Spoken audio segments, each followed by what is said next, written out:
Tänase tunni teema on niisiis teksti vormindamine.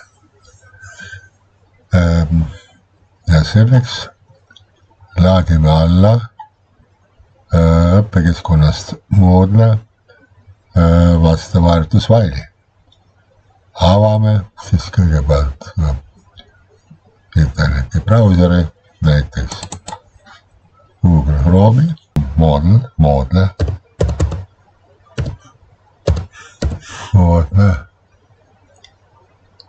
Kuna ma olen enne kasutanud, siis mul pakub kohe välja õige valiku, aga trükime praegu klassis edasi, punkt, edu. Edu on sõnast education, haridus, punkt, ee. No ja paneme enter. See on siis see meie õppekeskkond.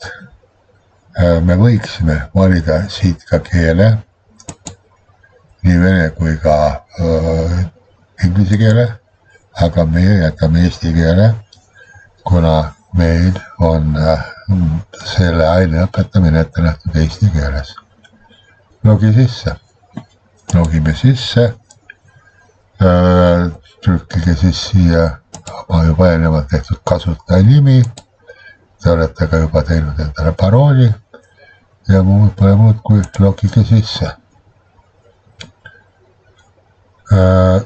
Ja selleks, et leida kõige kiiremini avame töölaua, kui ta ei ole vaikimisi avatud.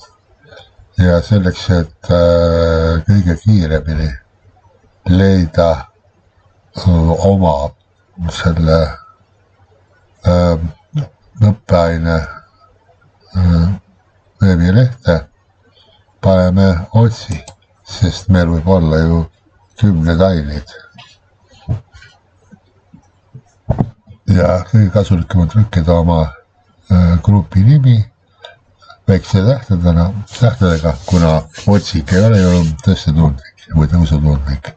Paneme siis on siis grupi kood täis on loga BE,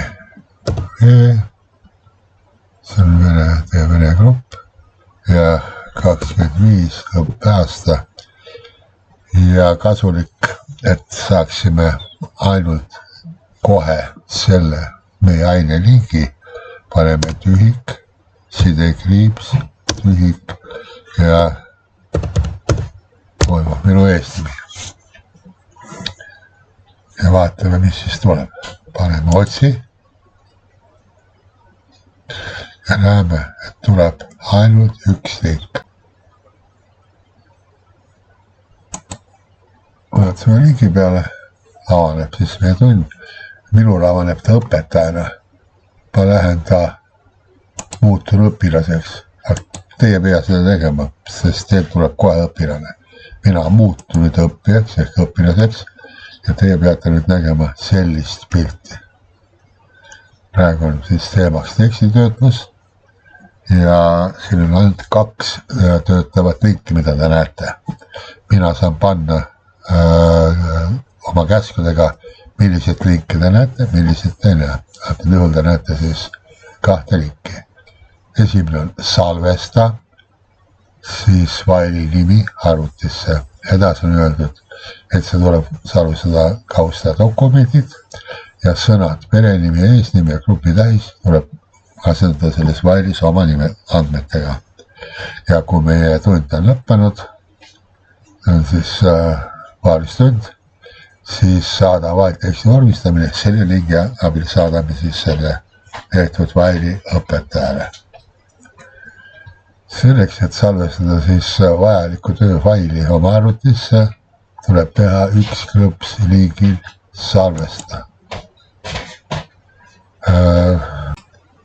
Pärast liigile vajutamist avaneb meile fail teksti vormindamine ja ühtlasi salvestatakse ta kausta alla laaditud failid automaatselt. Meil aga tuleb sellele faili panna oma pere, oma ees ja oma grupi täis nimesse ja fail tuleb salvestada kausta dokumendid. Selleks, et see töö praegu, mis on avatud, sulgeks ja avaneks siis uus fail, mis on õige nimega õiges kaustas, tuleb anda käsk fail.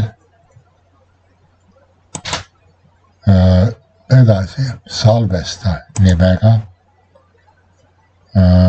Edasi tuleb keskmisest veelust teha kõige viimane käsk sirvi ja vasakul aknas on süsteemi failide nimed. Siit me leiame dokumendid ja faili nime. Me teeme klõpsu ja lohistame, kustutame lõppu ära ja trükime siia siis oma perekonnanimi. Mina trükin oma. Edasi eesnimi, te kirjutate oma eesnime.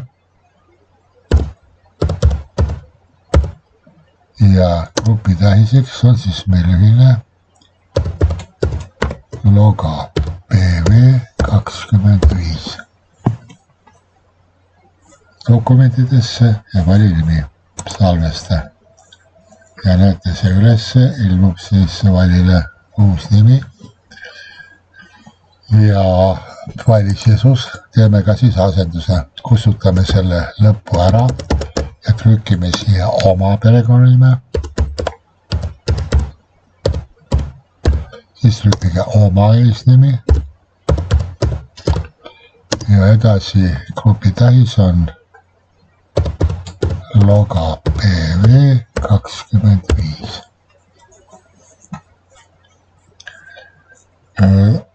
Selles töös juba on meile antud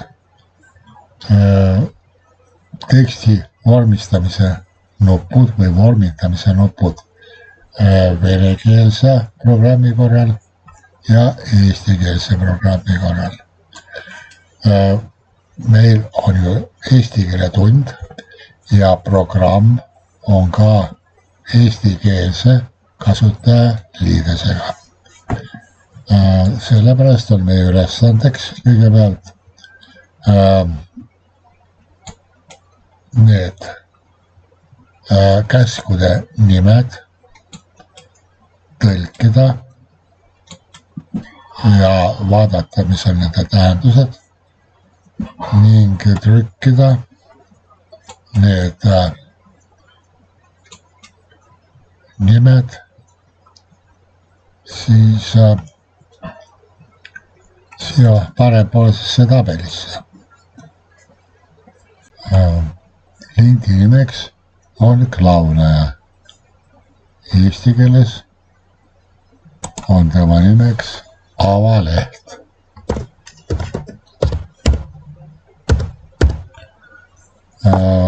Avaleht, kui teda tõlkida sõna-sõnalt, siis on tema nimeks начальный list. Aga klaunaja otseses tõlkes oleks hoopis peamine.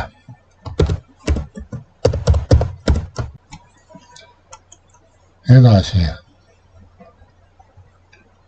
käsk, siis ra, see on vene keeles poluširnõi, eesti keeles on ta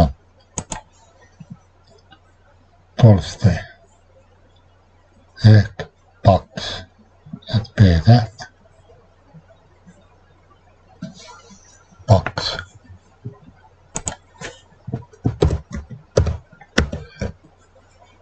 Kui me viime kursori käsunupu peale, siis ilmub tema tähendus. Nii et järgmine on siis ka. Nupp ka on siis vene keeles kursiiv ja eesti keeles on ta ka kursiiv.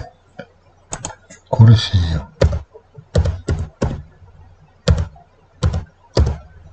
Kursiiv on ka eesti keeles kaldkiri, naklonni tekst.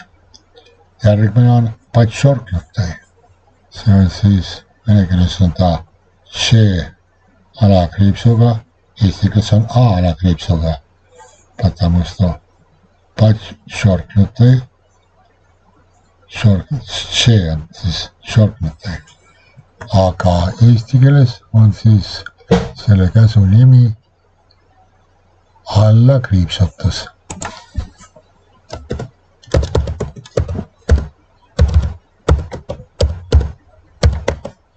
Alla kriipsutus.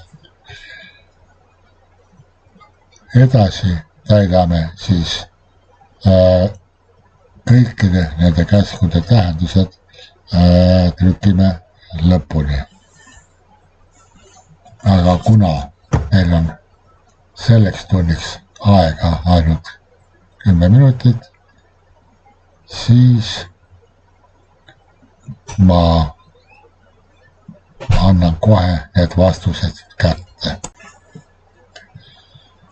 Järgmine ülesanne on, mida nüüd üldkete eesel teha, on, et täidame koos alljärgnevad käsud lindi abil. Kõigepealt paks. Märgime topeltlõsuga sõna paks. Ja paks oli siis, näete, paks oli siis P. Paks. Andsime selle käsu. Kursiiv. Topeltlõsuga märgime sõna. Ja leiame siis üles kursiiv. On kursiiv. Kursiiv. Alla kriipsutus. Topeltlõpsuga märgime sõna. Alla kriipsutus on siis A kriipsukesega. Ja näete, alla kriipsutus. Täidame selle ära. Läbi kriipsutus. Topeltlõps. Ja läbi kriipsutus on siis, näete, AB kriipsuga said šorknutõi AB ja on olemas. Ja nüüd anname kõik need käsud korraga. Märgime ära ja kõik käsud korraga. See on siis paks, kursiiv, alla kriipsutus, läbi kriipsutus. Edasi vaatame siis järgmine käsk on allindeksite tegemine. Allindeks. H2O. Märgime ära kahe.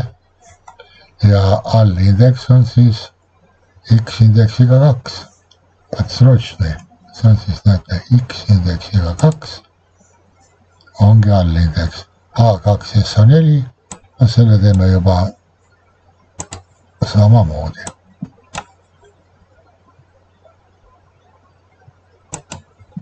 Ülaindeks. Ülaindeks. Kui ma näete märgil, tahetakse automaatselt märkida terve sõna, aga ma kasutan siis sellist nippi, mida me vaatasime eelmine tund. Kiire klõps enne N-i, hoian all shift klahvi ja noole klahviga paremale märgin ära N+1 ja see on siis ülaindeks. Ülaindeks X ülaindeksiga ja 25 kuubis, 25, märgin ära 3 ja ülaindeksiga. Edasi marker. Järgmine on siis siin marker. Kursor ja muutub markeriks ja kui ma rohistan üle teksti, siis märgitakse see teksti all olev põhi sellise värviga. Edasi pean markeri asendama siis sinisega. See on siis sinine. Rohistame siis sinise peal ja lõpuks on roheline marker. Valime rohelise markeri ja lohistame siis rohelise. Kui me tahame markamist lahti saada, siis teeme lihtsalt klõpsu veel korra ja marker kaotab oma aktiivsuse. Edasi fondi värv, kollane. Märgime ära sõna, see peab olema kollane. Fondi värv on siis meil A-kriipsuga. A-kriipsuga kollane.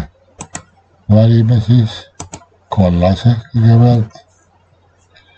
Topeltklõps, edasi valime siis siit sinine standardvärvides ja kolmas on helepunane, topeltklõps.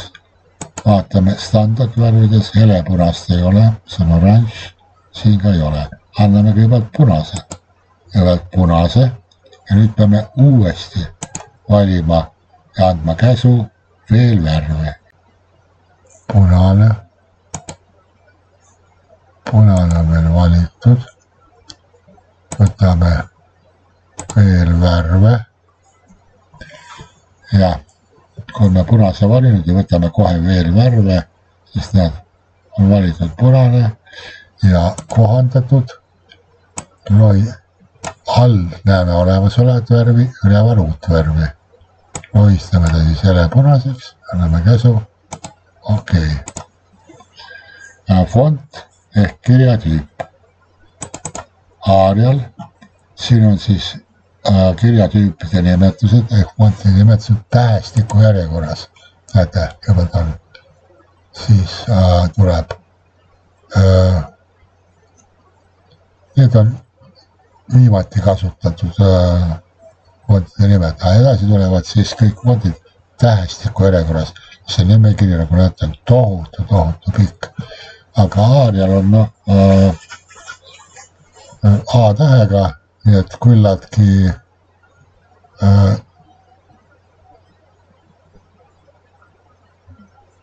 küllaltki lähedal Arial. Oli mul ka viimati kasutatud Arial. Kalibri, topeltklõps. Aga kalibri kujutage ette, see on ju C-täht, et kui A lõppeb B, siis C ja nii edasi. Aga ei ole vaja otsida. Võime alustada trükkimist lihtsalt näiteks kalibri, teeme hiireklõpsu ja trükime A. Rohkem võid vajagi, juba ongi kalibri ja enter. Pakutakse välja. Alžeerian, see on A-tähega, see on üleval. Selle võime ka siit nimekirjast valida Alžeerian, aga Times New Roman, see on päris nimekirja lõpus. Times New Roman kirjutatakse Times New, kirjutame siin siis T-I, tuligi Times New Roman, enter ja ongi siis kirja kuju Times New Roman. Fondi suurus 7, märgin ära ja vaatan, hüppmenüüst on kõige väiksem 8. Mida siis teha? Teen hiireklõpsu, trükin 7 ja annan ette. Et trükkida võib mis tahes fondi suurust. 12, topeltklõps, see oligi 12 ja olemas 16, selle saame valida 16. Ja edasi, mis on nende suure ja väikese A tähendus? Suur ja väike A tähendus on see, et kui meil kogu töö koosneb erineva suurusega fontidest ja me tahame kogu tööd suurendada või vähendada nende fontide suurus selliselt, et nende suhe jääks alles, siis me märgime ära kogu oma töö. Osa tööst on meil siis praegu 7, osa tööst 12, osa tööst 16. Ja nüüd on siis 1 ja 2 astet. Ja nüüd vaatame 7 asemel 9, 12 asemel 16 ja endise 16 asemel on siis nüüd 20. Ja kui märgime ära, siis saame ka vähendada. Järgmine nupp on siin täheregister. See on siis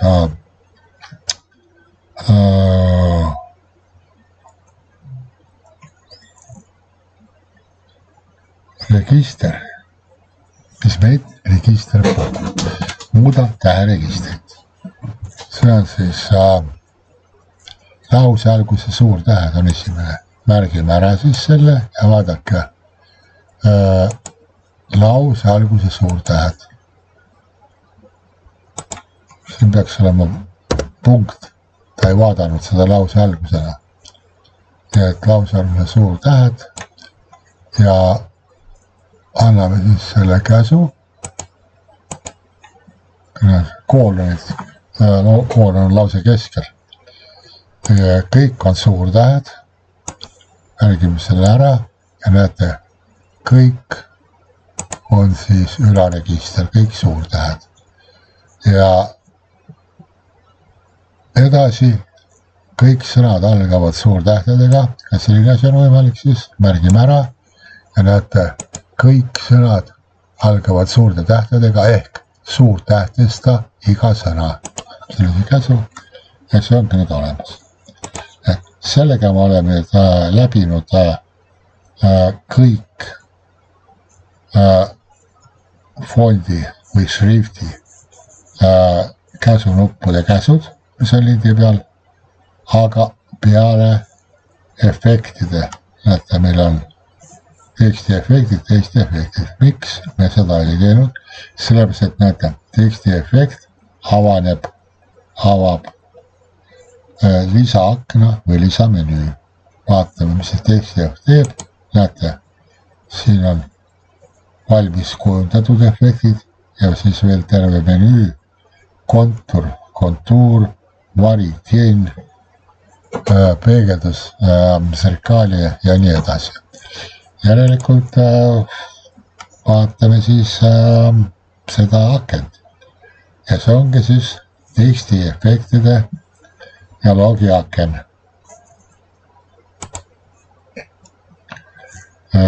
Siin on siis valmis kujundatud efektid ja edasi tuleb siis kontuur, teen, vari, atražeene, peegeldus ja edasi. Siin meil ei ole vaja teha ju seda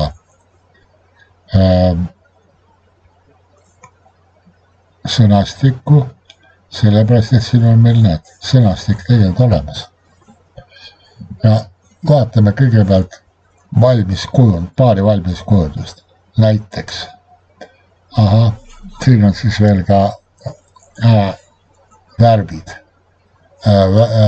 Värvid on siis sellised, et kui me valime näiteks efekti, valime kontuuri, siis saame kontuuri värvi ja jämeduse ehk paksuse.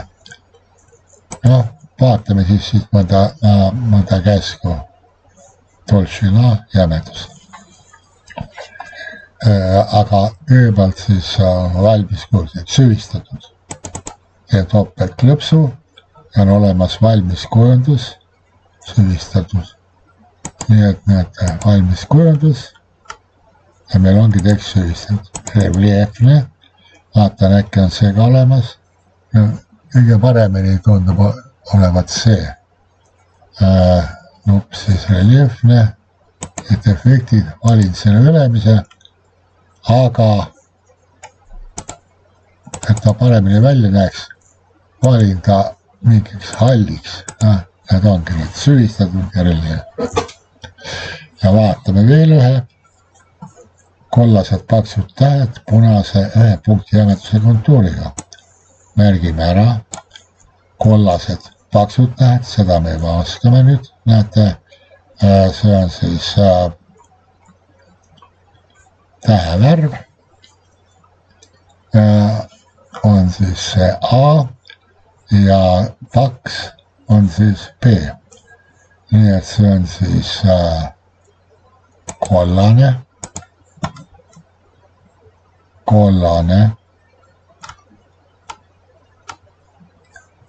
paks ja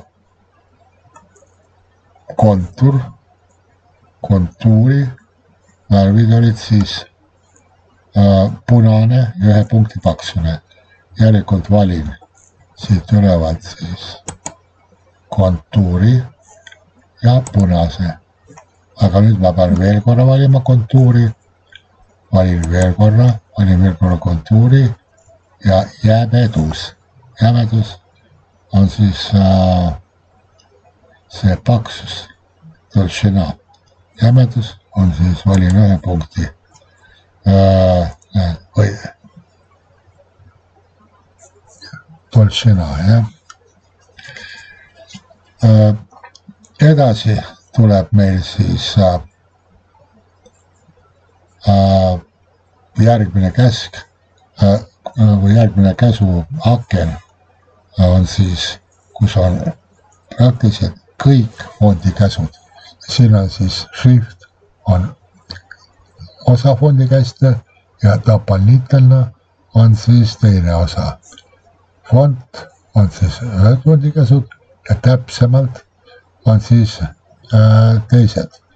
Tegelikult on siis niimoodi, et kõigepealt võtame siis šriftist näiteks alla kriipsutatud punase topeltjoonega.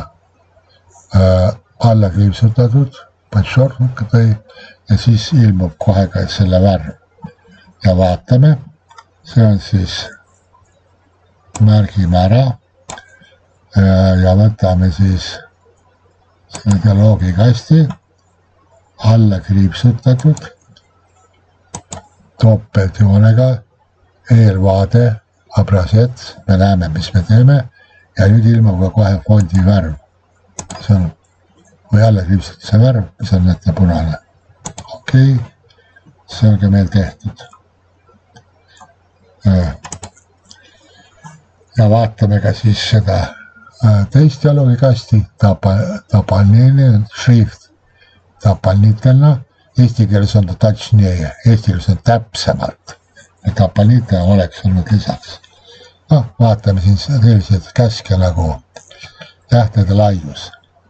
Tähtede laius, see on šina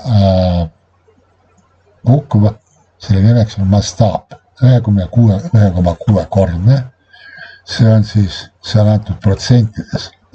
Nii et me võtame siis dialoogikastist täpsemalt ja mastaab annab protsentides 1,6 kordne paksus on siis, et siin me peame trükkima, siis sellist põlegi on 160 ja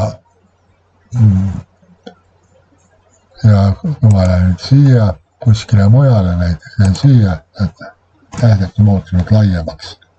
Okei, tähtede laius on muutunud 1,6 korda. Tähtede vahed 5 punkti, see on siis vahed, prämešutki, intervall. Võtan märkisin ära ja võtan siis fond, tähevahed, tavaliselt обычные, laiendatud, расширенные ja mitu punkti ta oli siis 5 punkti või, kui ta paneb 0,1 punkti kaupa, ma trükin 5 ja annan okei, ja näete ongi vahe 5 punkti. Ja edasi vaatan siis, kuidas teksti nihutada. Me võime teksti nihutada üles ja alla.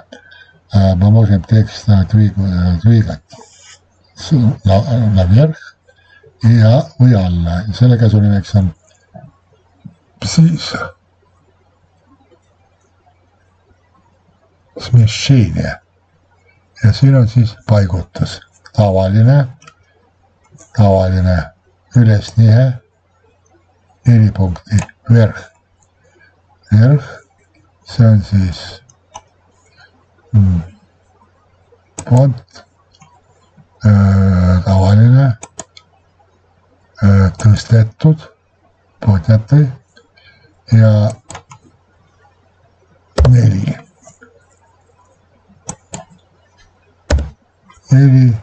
ja okei, näed, see on tõstetud alla nii. Vaikimise on tõstetud, peab olema langetatud, alla nihe, okei, jälle nii 5 punkti tavaline. Edasi tuleb siis lõik kordamispõhimustega, mis tuleb siis nüüd teha iseseisvalt.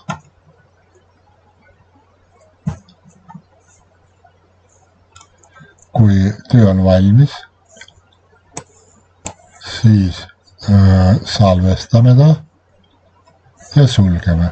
Aga kui me unustame salvestamata, siis võime lihtsalt sulgeda ja anda käsu salvesta. Nüüd salvestada kõik viimased muudatused ja sulgeb. Ja edasi tuleb ta siis ära saata, üles laadida moodlasse, et õpetaja saaks kontrollida.